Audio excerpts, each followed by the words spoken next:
같은데 우리 해중석은 아직도 추석에 잠에서 못 깨어나서 군데군데 빈자리가 있습니다. 특별히 추석절 우리 민족의 고유 명절인데 명절 문화가 바꿔줘야 우리나라가 복을 받습니다. 명절에는 온 가족들이 모여서 하나님을 찬양하고 예배하고 복음 전하고 그런 절기로 문화가 바꿔지면 우리 민족은 대박 터지는 복을 받아가지고 우박 같은 그냥 어마어마한 금덩어리들이 하늘에 쏟아질 줄 믿습니다. 금덩어리가 쏟아지면 박이 터져도 나가고는 주워담니라고 정신없을 겁니다. 우리 민족은 복 받기를 원하는 것이 우상 문화입니다. 그런데 복은 우리 기독교 안에 들어있다는 걸 알아야 됩니다. 아멘이십니까? 어떤 중학교에서 선생님이 학생들에게 물었답니다. 우리 민족은 복 받기를 원하는데 오복을 최고로 한다. 그래서 오복에 좀 대해서 말해볼 수 있니? 라고 했더니 아주 기상천외한 오복이 나왔는데 들어보실랍니까? 초복, 중복, 말복, 8.15 광복, 9.28 수복. 저는 9.28 수복이 뭔지를 모르고 인터넷에서 점검해봤더니 인천 상륙작전으로 해서 6.25 때 서울을 이제 탈환했다. 그게 9.28 수복인데 요새 애들은 그걸 배우는 모양이에요. 우리 다닐 때는 그건 아무것도 아니라 안 배웠는데. 어떻게 사는 게 복 있는 인생일까 이런 생각을 많이 해보는데 여러분 어떻게 사는 게 최고의 삶이며 어떻게 죽는 게 최고의 복일까? 우리말에 잘 돌아가셨다 얘기를 많이 합니다. 돌아가셨다. 갈 곳이 있는 인생이라 그 말이죠. 우리 한국 사람은 태어날 때부터 영어를 아주 잘하게 되었습니다. 아이고 곡조까지 넣어가지고 나는 간다. 우리 한국은 외래어를 평소에도 많이 쓰는구나 그런 생각을 해봅니다.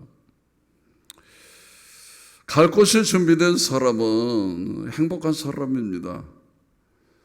여러분 특별히 장례식을 치를 때마다 감사한 것은 우리 아버지가요, 우리 어머니가요, 평상에서 영접했어요. 전도사님 와서 했고요. 우리 목사님이 그때 영접기도 했어요. 그래서 이렇게 돌아가시는 것을 보니까 얼마나 은혜롭게 가셨는지 몰라요. 막 자랑거리예요, 그게. 자랑거리라고. 그런데 여러분 그런 말을 들어보면은 참 감사한 것이 목사가 할 일이 있구나. 그래서 이렇게 하나님의 은혜일 수가 없습니다.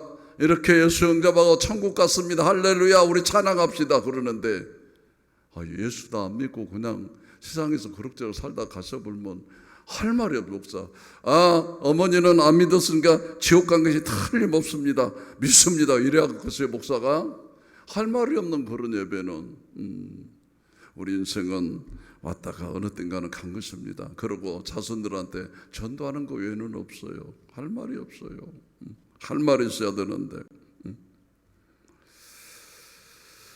여러분 우리가 기회가 있을 때마다 복음을 전했습니다. 전도하는 일에 우리가 최선을 다해야 됩니다. 특별히 가족 가운데 아직 안 믿는 사람들이 있는 경우에는 목숨을 걸고 기도하면서 복음 전하는 일을 위해서 기회를 잘 포착해야 되는데 언제냐? 명절 때요.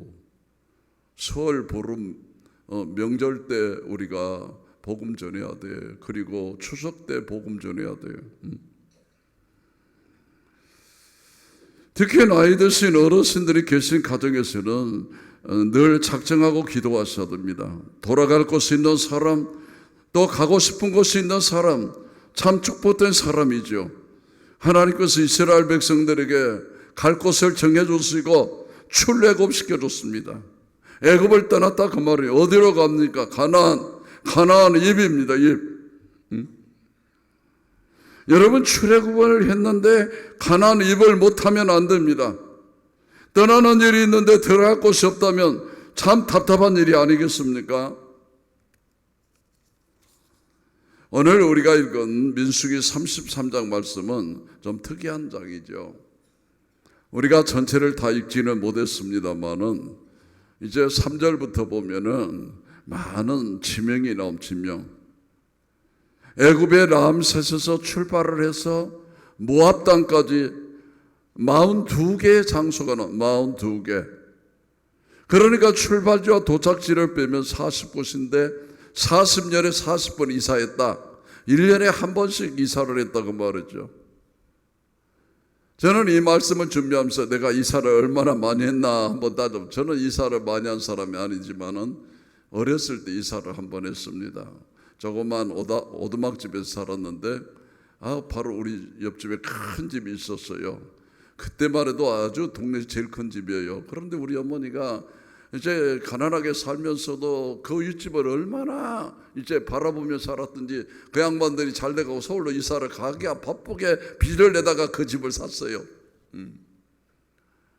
그래가지고 그때 내가 이사를 했어요. 이사.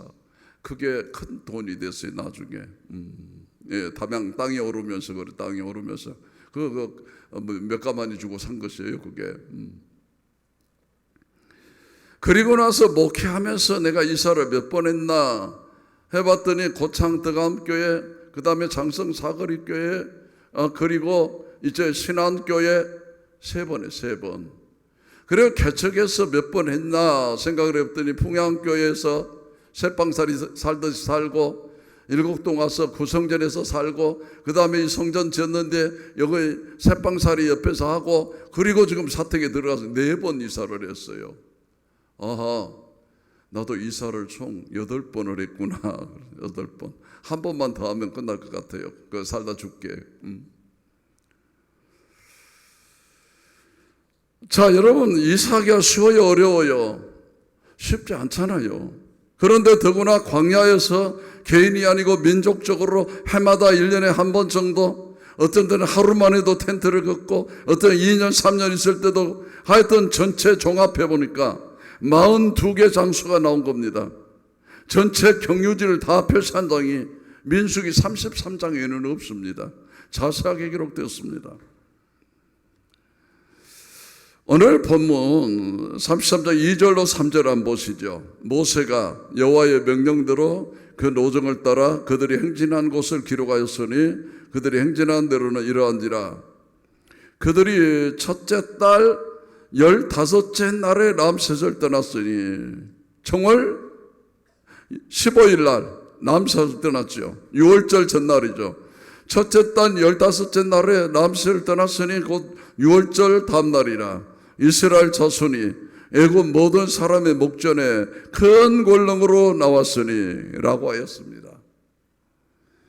자, 우리는 40년 세월을 아픔의 세월, 방황의 세월에 이렇게 생각합니다만은 여기 2절에 보니까 모세가 여호와의 명령대로 그 노정을 따랐다라고 기록합니다.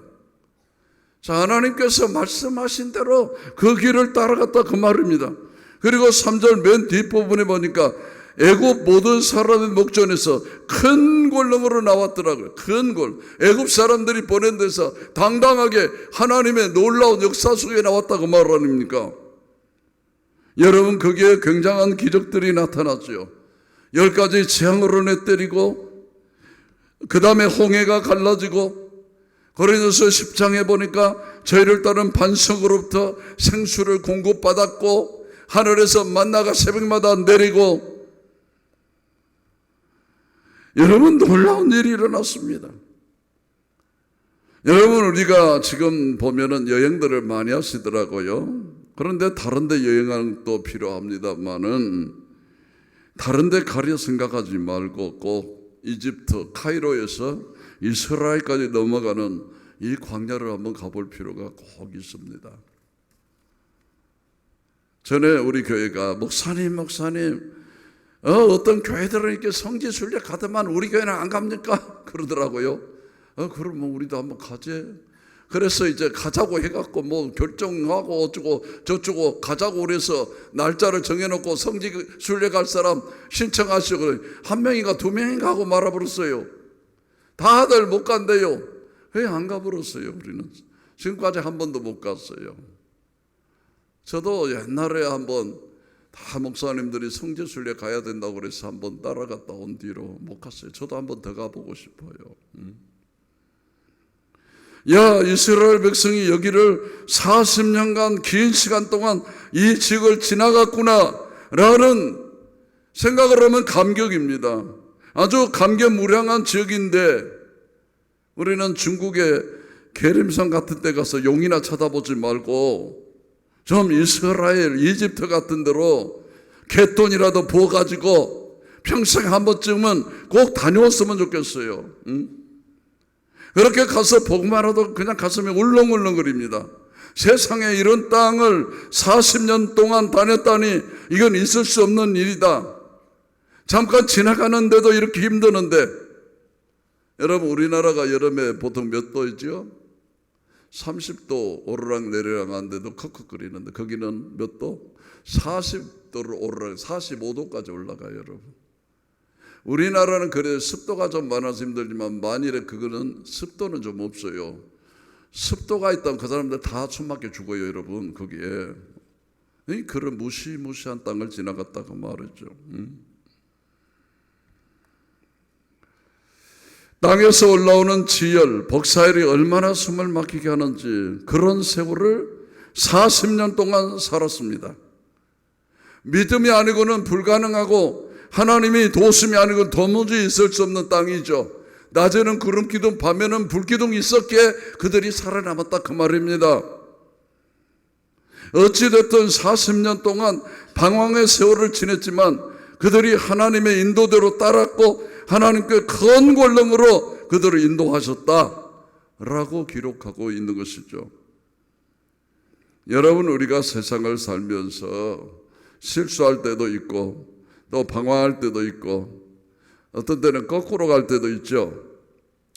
그러나 그렇게 하는 것은 하나님께서 선택하신 백성들은 하나님께서 인도하시는 길이요 큰 권능으로 이끄시는 길이라는 걸 깨닫는 게 대단히 중요합니다. 어째 이런 일이 힘들고 어려울 때 하나님이 나를 만지시고 계시구나 라고 생각하면은 그렇게 큰 문제가 아니더라 그 말이죠. 하나님의 약속대로 하나님께서 말씀하신 대로 따라가고 순종하면 반드시 우리는 목적지 약속의 땅에 도달하게 되어 있더라 그 말입니다. 하나님의 약속은 변함이 없게 그분은 신실하신 하나님이시죠. 내가 그 땅을 너에게 주겠다. 그래서 이스라엘 백성요 40년 만에 그 땅에 들어갑니다. 그러면 중도에 멈출 사람들은 어떤 사람인가?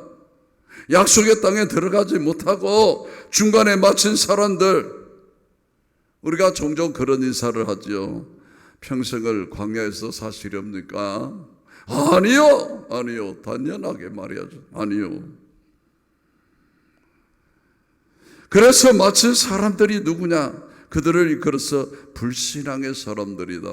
불신. 아니 하나님을 그들이 안 믿었다고요? 안 믿었어요.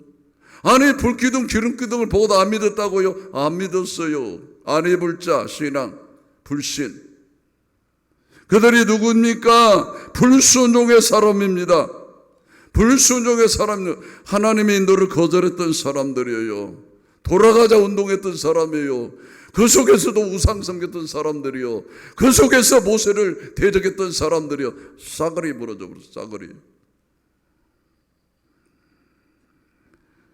여러분 하나님 편에서는 아무런 문제가 없습니다. 능력이 없는 게 아닙니다. 그분은 한번 약속한 거 반드시 이루시는 분입니다. 대신에 같이 약속을 했는데 계약을 위반한 우리 쪽에 문제가 있기 때문에 이 약속이 자꾸 지연이 되는 것입니다.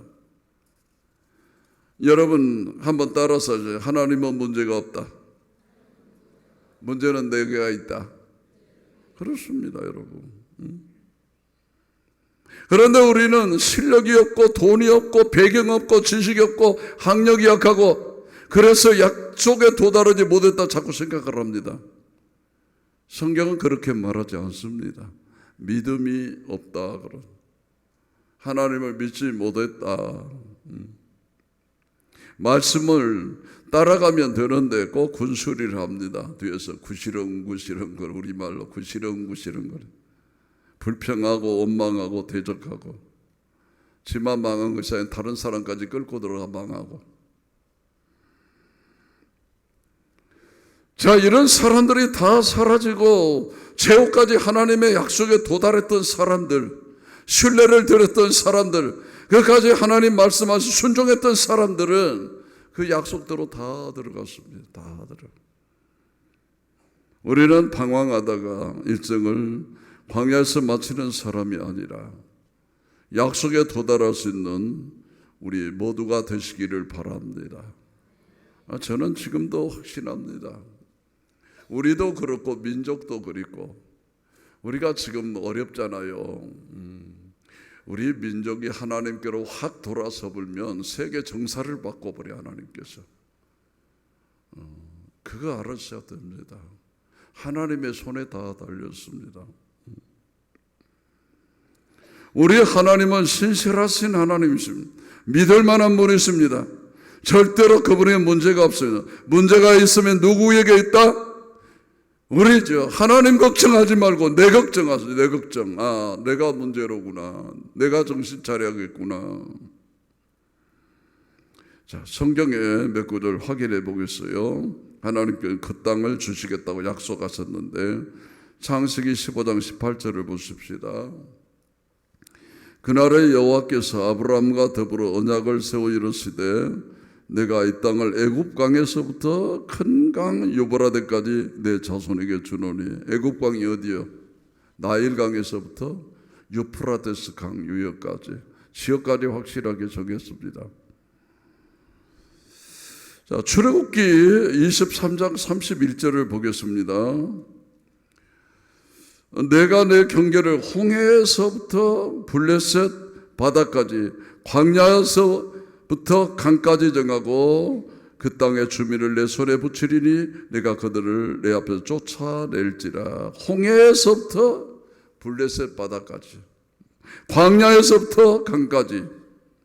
자, 민수기서 34장 2절입니다. 우리 본문 다음에 나오는 말씀이죠. 너는 이스라엘 자손에게 명령하여 그들에게 이르라. 너희가 가나안 땅에 들어가는 때에 그 땅은 너희의 기업이 되리니 곧 가나안 사방 지경이라. 가나안 사방 지경을 준다. 여러분, 지금은 자동차가 있고 비행기가 있기 때문에 금방 가니까 땅이 작게 보이지만 그때 당시 도보로 걸어가는 땅, 어마어마한 땅입니다. 어마어마한. 그런데 아예 북쪽은 어디까지, 남쪽은 어디까지, 서쪽은 지중해, 동쪽은 유브라데스 딱 경계를 정해 주셨습니다. 그리고 그 땅을 내가 너에게 주겠다 하시고 아예 맞춤식 약속을 해주는 겁니다. 그런데 그분은 약속을 한번 하면 반드시 지키지는 분이죠. 누가 문제라고요? 내 문제, 내 문제.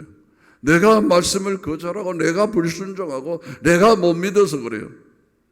그래서 내가 믿음이 약해지지 않기 위해서, 또 하나님 말씀에 순종을 잃어보지 않기 위해서 싸워야 되고 훈련해야 되고 내 자신을 또 점검하고, 그래서 마침내 그 약속의 기업 땅에 도달해야 되는 것입니다. 도달해야 돼요.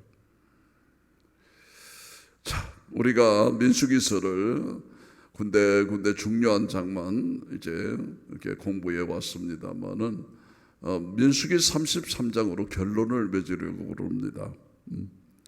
자, 민수기서는 세 부분으로 나눠볼 수 있는데 오늘은 첫째 부분 1장부터 9장까지 여호와의 군대로 서라.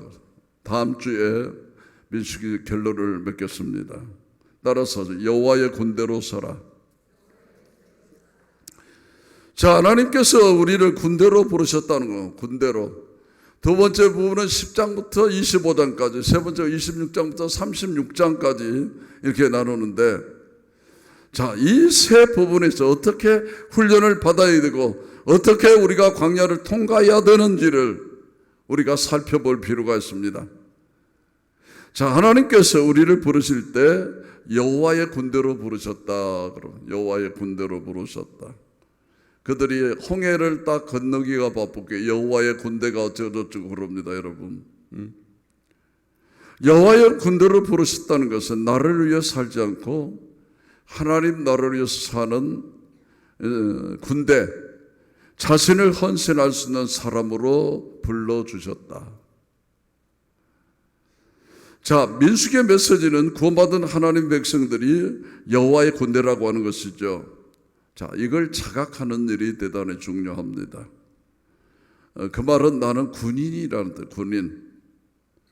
특별히 군인은 자기 부대, 자기 친이 어디에 속해 있는지를 아는 게 대단히 중요합니다. 여러분의 친이 어디입니까? 여러분 친이? 여러분 집이 진이에요? 군대라니까요. 그 여호와의 군대.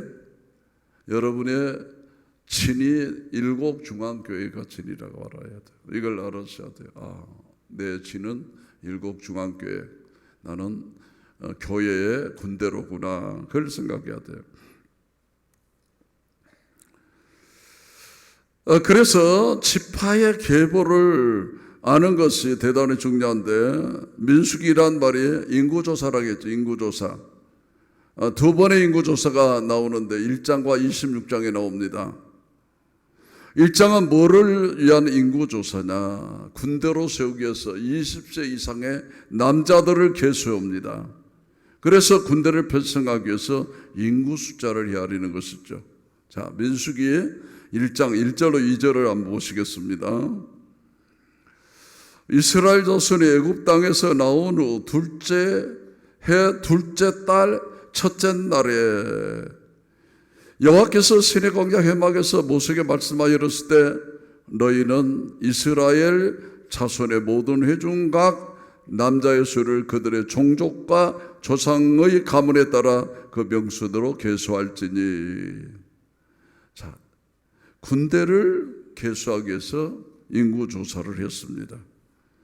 그리고 26장에 가서 또 한 번의 인구조사가 나오는데 26장 51절 56절에 보니까 이스라엘 자손이 계수된 자가 60만 1730명이었더라. 60만 1730명이었더라. 자, 53절에 보니까 이 명수대로 땅을 나눠줘 기업을 삼게 하라. 그래서 26장에서는 뭐 하려고 인구조사를 했어? 가나안 땅에 들어가서 기업, 땅을 나눠주려고 인구조사를 한 것이죠. 자, 두 곳에 다 공동적으로 군대를 개수할 때도 기업을 분배할 때도 중요한 게 뭐냐? 1장 2절에 보니까 모든 회중곳, 모든 남자의 수를 그들의 종족과 조상의 가문에 따라 이 가정이 중요하다고 말했죠. 26장 55절에도 오직 그 땅을 제비 뽑아 나누어 그들의 조상 지파 이름을 따라 얻게 할지니라 라고 했습니다. 자, 분배할 땐 군대로 부르던 조상과 연결이 되어 있어요. 조상과. 그래서 우리가 성경에 보면 족보가 계속 나오는 거예요. 누구의 아들, 누구의 손자, 누구의 증손, 누구의 현손, 이렇게 족보가 나와 있는데 이스라엘은 족보를 대단히 중요하게 여기는 민족이죠. 우리나라도 그렇죠. 이번에 추석에 가서 야, 족보 가져라.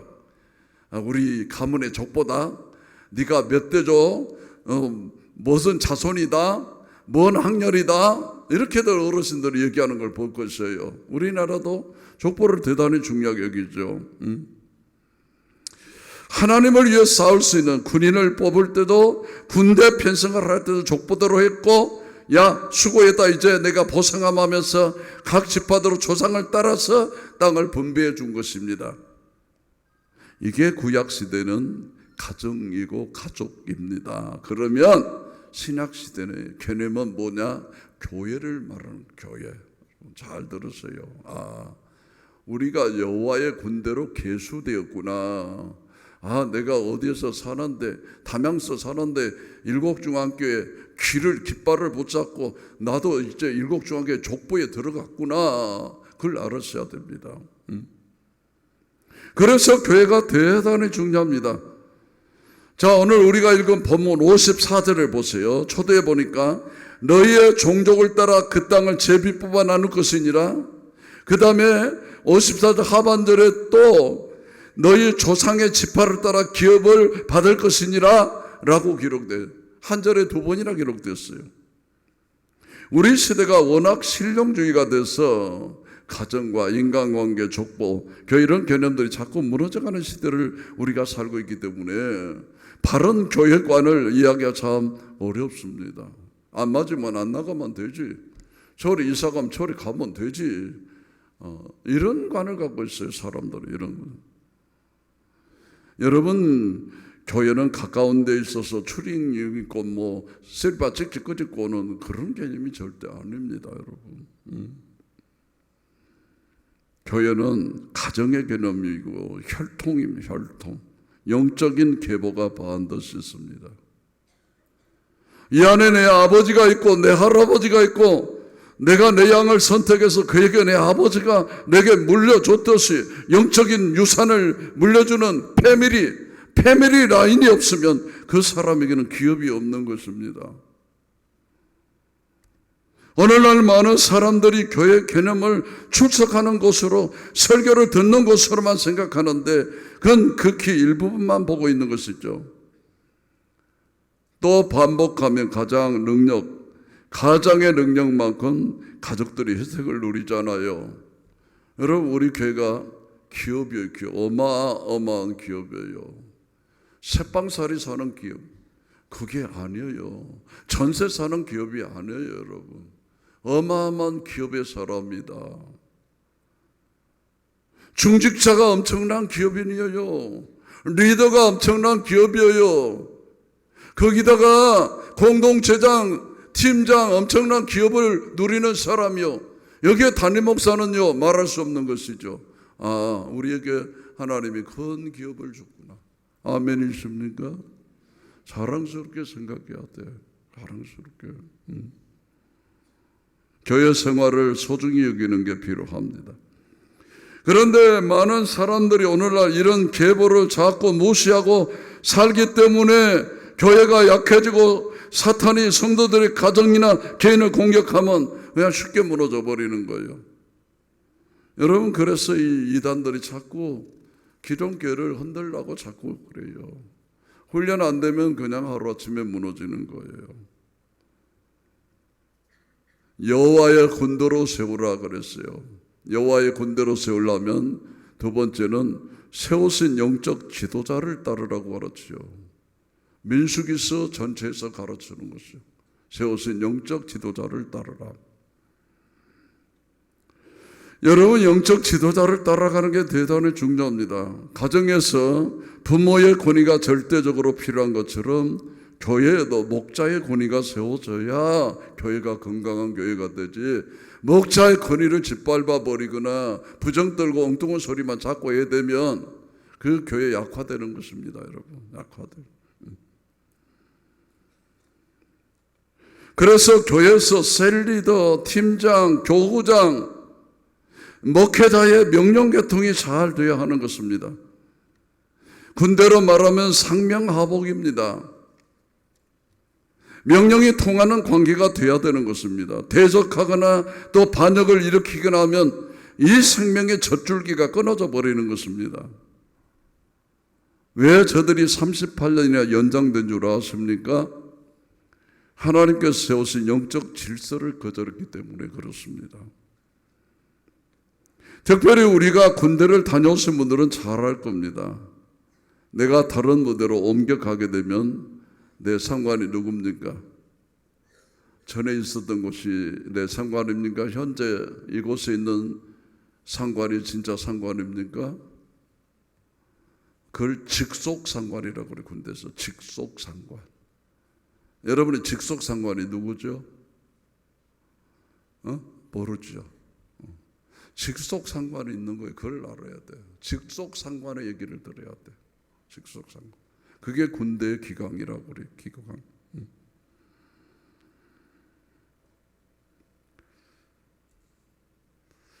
여러분, 이게 영적인 질서예요. 가령 근자였던 어떤 교인이 자꾸 옛날을 그리워하고 그때가 좋았다고 그분이 대단히 훌륭했다고 그러면 그분은 빨리 그곳으로 가야 할 뿐이에요, 여러분. 여기 와서는 여기에 법대로 따르는 것이 복받는 삶을 살아갈 수 있는 것이에요. 우리 시대가 워낙 이동이 많은 시대이고 직장 때문에 자녀들 교육 문제 때문에 여러 가지 피할 수 없는 여러 가지 이유 때문에 교회를 옮겨 다닐 수 있습니다. 그러나 중요한 것은 항상 내가 섬기고 있는 현재 교회 목자가 나의 영적인 아버지다. 이런 영적 질서가 있어야 부대로서 군인으로서 힘이 설리는 것입니다. 여러분께 제가 또 하나 묻겠습니다. 우리 교회의 표어가 뭐죠? 셀교 이상을 이루는 교회라고 하는 비전을 선포했습니다. 종종 얘기했습니다만 셀교의 문제점이 나타나는 경우가 종종 있습니다. 이게 문제로 나타나기 때문에 그런 걸 경계하도록 저기 부산 선생이 가르칩니다. 그러면 셀교에 깨어진다고. 그것은 셀 가족끼리 너무 가깝고 밀착이 되다 보면 담임 목사나 공동체나 리더십이 전혀 먹히지 않는 경우가 있다고 말이죠. 팀장이 리더가 우리끼리 내 말 들어야 돼. 상담할 일 있으면 나하고 해. 공동체장이나 목사하게 하지 마. 나한테 얘기 안 하면 이렇게 하면 그건 지금 문제가 일어나고 있는 셀이고 팀이에요, 여러분. 그거 알아셔야 돼요. 근데 자, 일어났을 때 여러분 묻겠습니다. 담임 목사의 리더십에 순종해야 됩니까? 리더의 말을 들어야 됩니까? 이게 헷갈려 버리면 문제가 일어나는 거예요. 그때부터. 근자에 우리 교회에 그런 문제가 하나 생겼어요, 여러분. 그 리더가 제 말도 안 들어버렸어요. 지 고집대로 해버렸어요. 저도 손 들었지, 어쩔 수 없이. 안 듣는데 어쩌겠어요. 결국은 팀이 흔들리게 되는 거예요. 셀이 흔들리게 되는 것이죠. 여러분, 민수기서에 보면은 리더십을 대적하는 사건들이 몇 가지 나오죠, 여러분. 유명한 사건이 누구예요? 미리암 사건이 미리암 사건. 더 유명한 사건이 고라당 일파의 사건입니다. 이런 사람들은 꼭 지도자 리더십의 허물을 붙잡고 늘어집니다. 너만 리더십이냐 우리들이. 너 이런 허물이 있잖아. 근데 하나님께서 그 자리에서 즉심 심판을 해버렸습니다. 왜? 그건 놔두면 이스라엘이 무너져 버리거든. 통째로. 모세가 온전한 사람이어서가 아닙니다. 하나님이 세우신 리더십이기 때문에 적심에 들어갔던 일들을 보게 되는 것입니다. 교회는 철저한 리더십 체제가 될 때 건강한 교회로 서는 것입니다. 그렇지 않으면 흔들려. 물이 새나가 자꾸.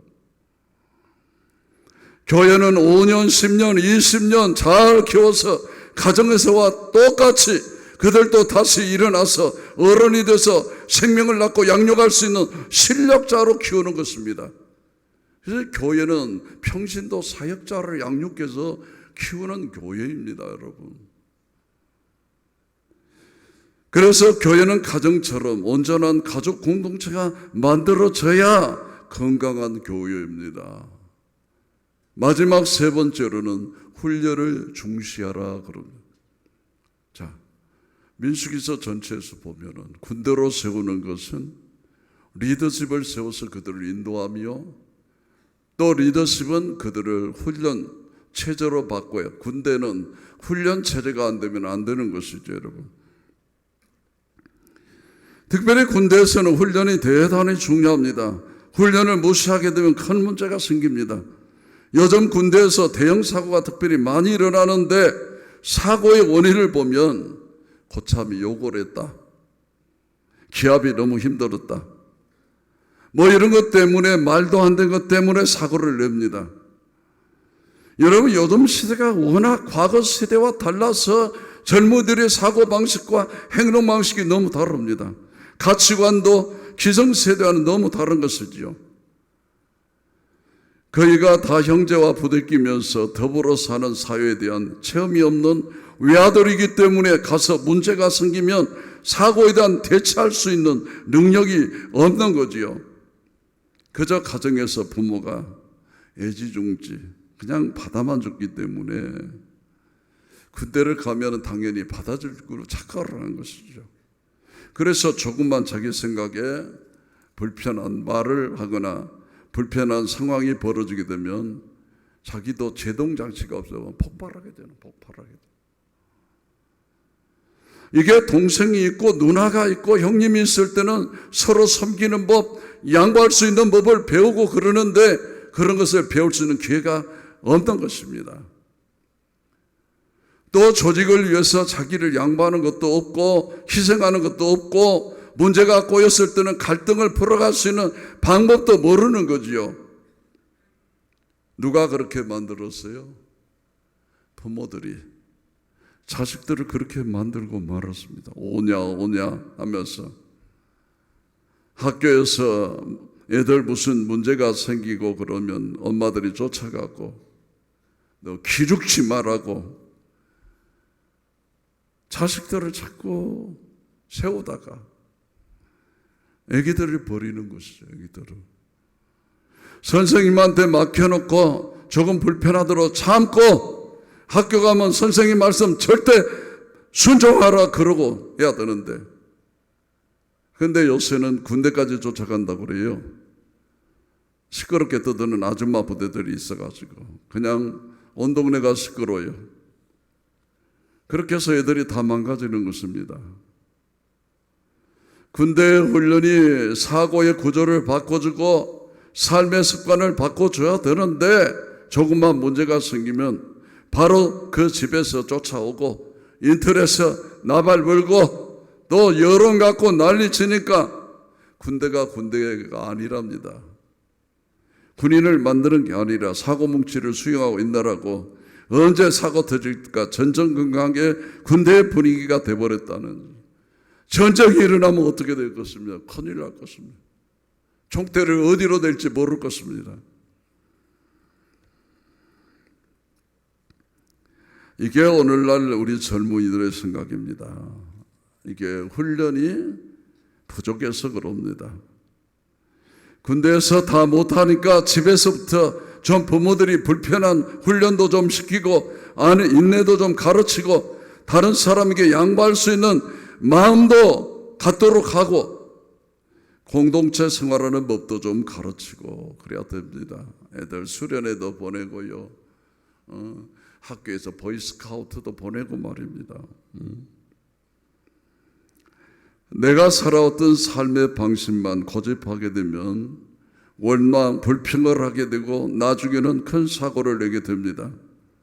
그래서 훈련시키는 거예요. 그래서 훈련시켜도 안 되는데 어쩝니까? 그래도 시켜야지요. 오늘날 교회도 보면은요, 훈련받지 못한 사람들이 폭탄 들고 쫓아 들어가지고 아군 폭격을 막 해버리는 거죠.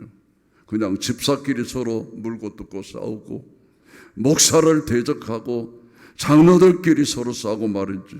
적인지 악인지 식별을 못하고 추석제 좋은 관계 살아야 이웃과를 칼부림만 나고 이번에 인터넷에 떴더라고요. 여러분, 제가 종종 하는 말 있죠. 어떤 경우라도 싸움을 해서는 안 된다고 그랬죠. 어떤 경우 간에 싸움을 하지 말아라. 교회는 정의 실현하는 곳 아니다. 정의 실현한다는 슬로건에 싸움하지 말아라. 여러분, 조폭하고 아줌마하고 공통점이 있대요. 인터넷에 뜬 것이에요. 조폭하고 아줌마하고 공통점이 있는데 첫째는 둘 다 떼거리로 몰려다닌다. 둘째는 윗사람을 다 형님이라고 부른다. 셋째는 둘 다 칼을 쓴다. 아줌마들도 칼 쓰잖아요. 이번에 고 유정 씨라는 분은 남편을 갖다가 그냥 쳐다버렸어. 둘 다 문신을 한다. 여자들 눈썹에 문신한 거 보세요. 눈꼬리가 쫙 돌아 꺼져갖고 무섭게 보이는 것이고 딱 인상을 써봐요. 조폭 저리 가라는 것이요. 우리가 이렇게 연약하지 않은 사람이란 걸 언제 경험합니까? 위기가 왔을 때입니다. 우리 자녀들에게 위기가 왔을 때 부모가 너무 쉽게 풀어주려 하지 마십시오. 스스로 자생력이 있도록, 스스로 헤쳐나갈 수 있도록 도와줘야 되는 것입니다. 애기들이 길을 가다가 넘어져가고 울면서 지금 엄마가 와서 이렇게 해줄 때 오면 냅둬버려요. 그냥 야, 일어나라, 일어나. 너는 일어날 수 있다. 그리고 일어날 때까지 두고 봐야 자생력이 생겨서 나중에 포닥포닥 뛰어다니지. 하나님께서는 우리가 위기를 만났을 때 다 해결해 주시고 그렇지 않으세요. 적당히 길만 열어주고 네가 해봐라. 네가 일어나야 한다. 계속 자생력을 키워줬습니다. 고난이나 위기를 부정적으로만 생각하지 말고 이건 기회다라고 생각하는 것입니다. 여러분 한번 따라서 위기는 기회다. 위대한 기회다. 지금 우리 민족이 위기를 기회로 바꿔야 되는 것입니다. 언제까지 일본을 의존하고 그것들 부품 갖다 뭐 할 것이에요? 언제까지 미국을 의존하고 우리 스스로 일어나야 돼요. 일어나야 돼요. 이제는. 하나님이 이번 기회를 주셨구나. 여러분, 훈련되지 않은 사람들은 위험한 기회가 됩니다.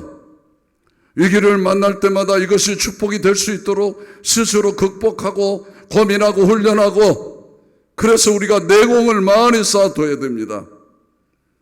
평소에 우리가 늘 훈련하는 삶을 살아야 됩니다. 그래야 위기가 올 때 그걸 헤쳐나갈 수 있는 능력이 있는 것입니다. 하나님께서는 우리를 비겁자, 도미나 받는 연약한 백성으로 부른 게 아닙니다. 뭘로 부르셨다고요? 여호와의 군대로 부르셨습니다. 근데 제일 중요한 게 뭡니까? 훈련입니다. 훈련 잘 받고 목자의 음성을 따라 순종하게 되면은 마침내 하나님의 약속의 땅에 도달하게 될 것입니다. 오늘 우리 모든 성도들이 그렇게 되시기를 주의 이름으로 축원합니다. 할렐루야. 기도하겠습니다.